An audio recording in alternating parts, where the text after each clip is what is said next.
one of the procedures offered at the practice that you do quite often is, like a migraine relief type procedure. And we were just talking about the studies on that earlier today. And I'd be really curious because I think a lot of people out there who deal with frequent migraines, frequent headaches, don't necessarily realize that there is a potential surgical intervention out there. And I'd be curious to hear, for those people especially, what that entails and how that works. So we both performed surgery. What's crazy is that neurologists, because they're reimbursed, they will inject Botox. So that in itself, what Botox does is it paralyzes the muscle.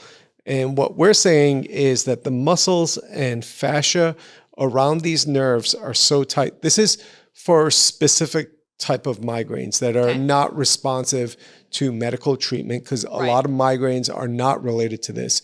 But like talking specifically about migraines that require surgical that are just not responsive to medical treatment.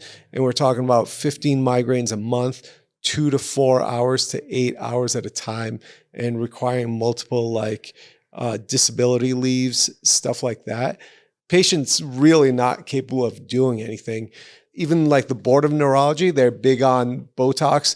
They completely support this, and a lot of neurologists do this, and it's reimbursable by most insurance plans, but they still talking crap about surgical release of these nerves. So, which doesn't make sense, because the only way that Botox would work around this is to provide paralysis of everything, providing the constriction around the nerve. But they're saying, going in there, you need double-blinded studies.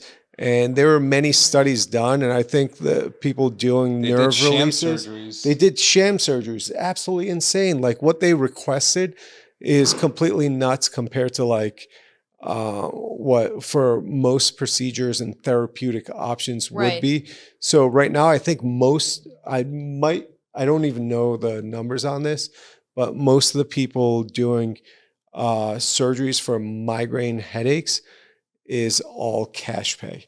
Wow. And at first I was just because when I was in residency and we were just starting to do it, it seemed like it's something new. There might be that placebo effect, but the more and more research piled on, and the flipping switch for me was the surgeon I was working with to write this paper up. And the last question on every questionnaire was well, do you want to add anything? And most of the patients, especially those that responded to the surgery, which was over 80%. Wow. If you pick them appropriately, we just just tell this doctor, he gave me a new lease on life. I can't believe what a difference this has made for me. I am a functional human being where for the last 2 years, I was hiding in a dark room just to try to escape from my headaches. And you have those comments is that placebo? If you hear something like that a few times in a row with a similar description, it's come on, let's be real. You don't want to admit to something, but you are advocating a paralytic injection, but going completely against, as a society, as the Neurological Society in the US, you're advocating one treatment that lasts 6 months to maybe, and people can build an immune response to it where it goes shorter and shorter. And sometimes you even stop responding to it. Compared to release that nerve, it's usually short scar surgeries. They're kind of very minimum. It's very similar to carpal tunnel. So surgery. So carpal tunnel, you make an incision here. And undetectable. You just release the tight points, so the nerve's not compressed. And wow.